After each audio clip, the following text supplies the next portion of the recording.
Addition तक किया था, ठीक है, मल्टीप्लिकेशन ऑफ मैट्रिसेस। अब एडिशन के लिए हमारे पास क्या होता था कि हम लोग देखते थे कि हमारे पास ये ऑर्डर ना सेम होना चाहिए, जो भी पूरी मैट्रिक्स का ऑर्डर है ना वो एडिशन सब्ट्रैक्शन के लिए सेम होना चाहिए। अब मल्टीप्लिकेशन के लिए क्या है कि देखिए अब इसका ऑर्डर क्या है, 2 रोज और 2 कॉलम्स, ठीक है, 2 by 2। फिर इसका ऑर्डर क्या है, 2 रोज और 1 कॉलम, 2 by 1, ठीक है। लेकिन यहाँ पर हमने क्या चेक करना होता है, ऑर्डर नहीं चेक करना होता। यहाँ पर हम चेक करते हैं जो फर्स्ट मैट्रिक्स होता है ना उसके कॉलम्स, ठीक है, यहाँ पर कितने कॉलम्स हैं, 2, ठीक है, और इसके सेकंड मैट्रिक्स के हमने चेक करने होते हैं रोज। यहाँ पर कितनी रोज है, 1 2 2, ठीक है। ये दोनों अगर इक्वल है ना तो आप इसको जो है ना मल्टीप्लाई कर सकते हैं, अगर इक्वल नहीं है तो नहीं कर सकते, ठीक है। ये चीज़ मैं यहाँ पर दोबारा भी अगेन एक्सप्लेन कर लेती हूँ। मल्टीप्लिकेशन ऑफ मैट्रिसेस, ठीक है। यहाँ पर ये है कि अगर ए मैट्रिक्स है आपके पास 1 2 3 4 और बी मैट्रिक्स है आपके पास 6 4,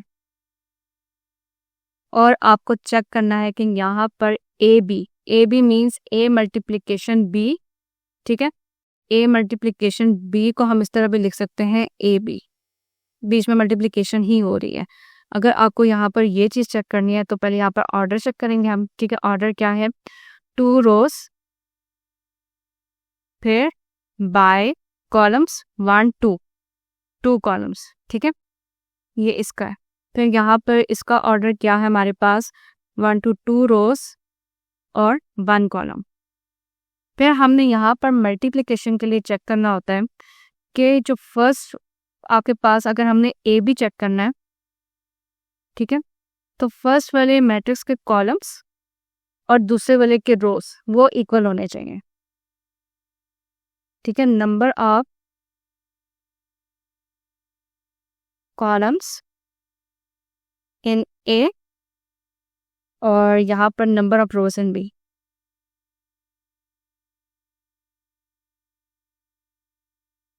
अब यहाँ पर देखिए इसके कॉलम्स कितने हैं, ये हो गया 1 कॉलम, ये हो गया 2 कॉलम्स, ठीक है। ये हो गई रो 1 यहाँ से और ये हो गया रो 2। तो ये देखिए दोनों इक्वल है ना, ठीक है।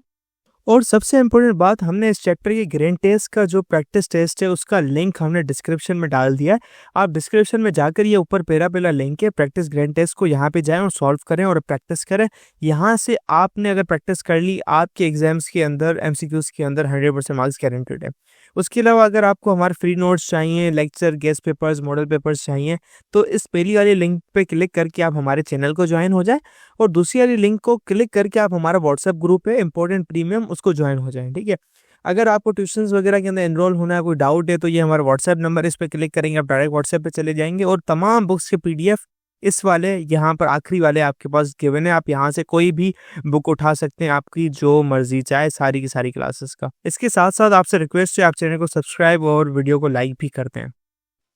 तो ये भी 2 है और ये भी 2 है, तो हम कह सकते हैं कि ए बी हम कर सकते हैं, ठीक है, ए बी इज पॉसिबल। अब अगर यही चीज आपको ऑपोजिट करके दी जाए, आपसे पूछा जाए कि बी ए फाइंड करें, ठीक है। अगर यहाँ पर बी की मैट्रिक्स है 6 4 1 2 3 4, 6 4 1 2 3 4, ठीक है, और आपसे पूछ रहे हैं कि यहाँ पर आप जो है बी ए फाइंड करें, क्या पॉसिबल है। तो यहाँ पर अब इसका फर्स्ट वाले का देखें कॉलम्स, इसके कॉलम्स कितने हैं, देखिए 1 कॉलम है, ठीक है, पर यहाँ पर रोज कितनी है, 1 2 2 रोज है, तो यहाँ पर बी ए पॉसिबल नहीं है, हम इसको मल्टीप्लाई नहीं कर सकते। अच्छा, अब बात आती है कि हम लोग मल्टीप्लिकेशन करते कैसे हैं। 1 2 3 4 और 6 4 1 2 3 4 multiply by okay sorry b 6 4 okay अगर इनको हमने मल्टीप्लाई करना है यहाँ पर बीच में पहले मल्टीप्लिकेशन का साइन लगा लें ठीक है 6 4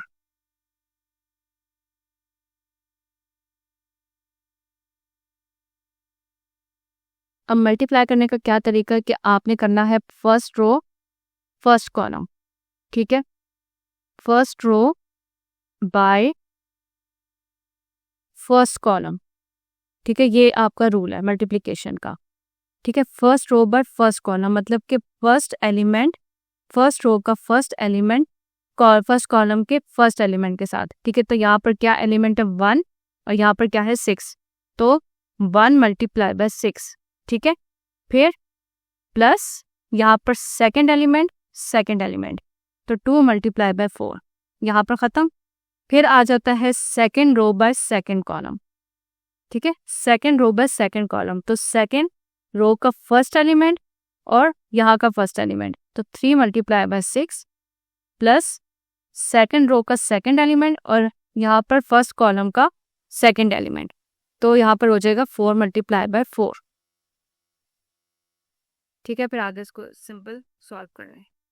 फेडरल बोर्ड के एनुअल एग्जाम्स का डर है लेकिन ये नहीं पता कि तैयारी कहाँ से करनी है दूसरी बात ये नहीं पता कि एग्जाम के अंदर सवाल का जवाब लिखना कैसे है कैसे सेंटेंसेस को फॉर्म करना है कैसे हमें फुल के फुल मार्क्स मिले तो भाई घबराना किस बात से हमारी बैच इसी प्रॉब्लम को तो सॉल्व करने आई है तो आप भी हमारे बच्चों की तरह 97.8% ला सकते हो 98.27% ला सकते हो फातिमा की तरह आदली फातिमा आप बन सकते हो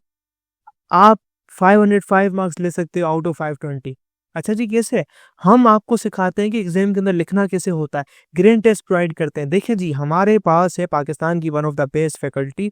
आप कोई भी सब्जेक्ट लेना चाहें आपका जो दिल करे आप सारे सब्जेक्ट्स लें सिर्फ और सिर्फ 3,000 रुपये में पूरे साल में आपको एग्जाम राइटिंग मेथड दिए जाते हैं कि सवाल का जवाब लिखना कैसे डिफरेंस वाला अलग क्वेश्चन डेफिनेशन अलग एग्जाम्पल वाला अलग मैथ के सवालों का जवाब अलग होता है आपको टॉपर बच्चों के नोट्स दिए जाते हैं आपको फुल बुक के notes question answers live classes के अंदर कॉन्सेप्ट पढ़ाया जाता है आपको और उनकी रिकॉर्डिंग्स भी दी जाती हैं भैया और क्या चाहिए अच्छा और मज़े की बात ग्रैंड टेस्ट से हमारा समझो पेपर लगता है ये हमारा केमिस्ट्री का ग्रैंड टेस्ट इसका सवाल नंबर तुम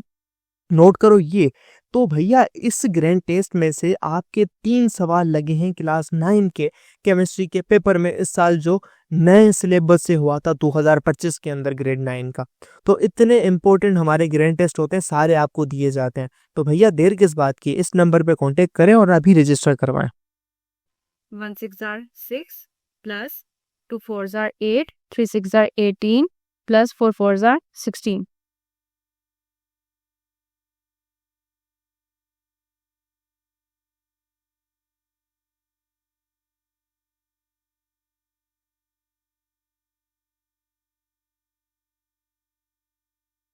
ओके 6 plus 8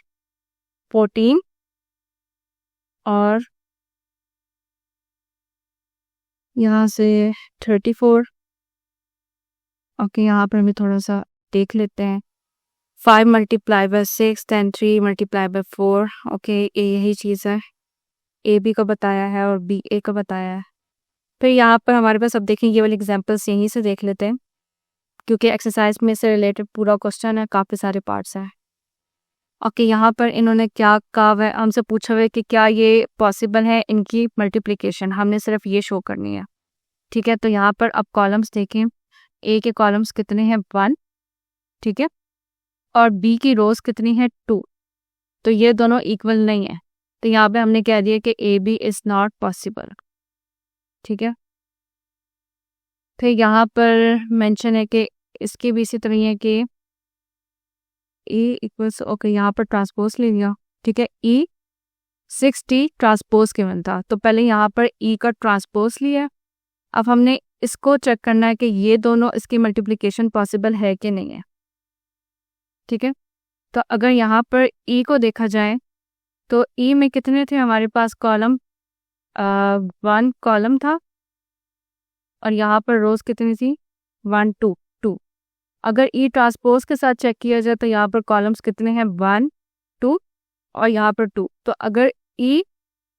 ई को हम लोग ये वाला सेट कंसिडर करेंगे, ठीक है,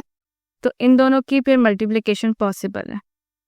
अगर हम इसी ट्रांसपोज को देखें, हमने पहले ट्रांसपोज लेना है ना, क्योंकि ये तो ई है, ई का सेट गिवन है, इस पे से ट्रांसपोज था तो हमने ट्रांसपोज लेकर इसको सिंप्लीफाई कर लिया। अब इन दोनों की अगर मल्टीप्लिकेशन करें तो ये चीज़ पॉसिबल है, क्योंकि दोनों का ऑर्डर हमारे पास इक्वल आ गया, ठीक है, इसके कॉलम्स का और इसके रोज का। ओके देन यहाँ पर मल्टीप्लिकेशन है, ये क्वेश्चन ऑलरेडी एक्सरसाइज में है, इसको भी छोड़ देते हैं। यहाँ पर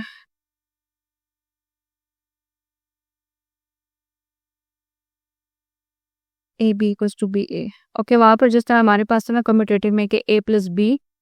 equals to B plus A, तो यहाँ पर होता है A B equals to B A, ठीक है, ये चीज़ हमने प्रूफ करनी होती है। फिर एसोसिएटिव में हमारे पास एसोसिएटिव प्रॉपर्टी सेम उसी तरह खाली प्लस की जगह मल्टीप्लिकेशन हो गई, ठीक है। पहले ग्रुपिंग में ए बी था, देन ग्रुपिंग में हमारे पास क्या है बी सी है, ठीक है। फिर यहाँ पर डिस्ट्रीब्यूटिव प्रॉपर्टी भी होती है हमारे पास मल्टीप्लिकेशन में, distributive property of multiplication over addition subtraction. अब ओवर एडिशन का क्या मतलब है, अब देखिए मल्टीप्लिकेशन का जो वर्ड आता है ना, इसका मतलब है कि आपका जो फर्स्ट एलिमेंट है ना, उसके बाद यहाँ पर ना मल्टीप्लिकेशन हो रही होती है। फिर ओवर एडिशन का मतलब ये होता है कि जो ब्रैकेट होती है ना, ओवर मीन्स जो आपके पास आगे लिखा हुआ है वो ब्रैकेट में वो साइन है, ठीक है। फिर यहाँ पर आगे ये वाली साइड कैसे बनती है कि पहले ए बी को मल्टीप्लाई करते हैं, देन प्लस ए सी को मल्टीप्लाई करते हैं, ठीक है, ये साइड इस तरह बनती है। फिर इसी तरह ए बी फिर माइनस ए सी, ठीक है। एक प्रॉपर्टी हमारे पास ओवर एडिशन के साथ है और एक प्रॉपर्टी हमारे पास सब्ट्रैक्शन के साथ है। Then multiplicative identity in matrices, ठीक है, वहाँ पर जिस तरह हमारे पास एडिटिव आइडेंटिटी 0 थी, यहाँ पर क्या होता है 1। तो ये क्या होता है कि यहाँ पर जब भी आप किसी मैट्रिक्स के साथ ये मल्टीप्लाई करेंगे तो चेंज नहीं होगा। जिस तरह एडिशन में जब हम 0 मल्टीप्लाई करते थे, नल मैट्रिक्स होती थी हमारे पास, तो वहाँ पर आंसर चेंज नहीं होता था। तो इसी तरह यहाँ पर भी 1 के साथ जब मल्टीप्लाई होगी मैट्रिक्स तो आंसर चेंज नहीं होगा, ठीक है। ओके, अब ये जो क्वेश्चन है ना हमारा,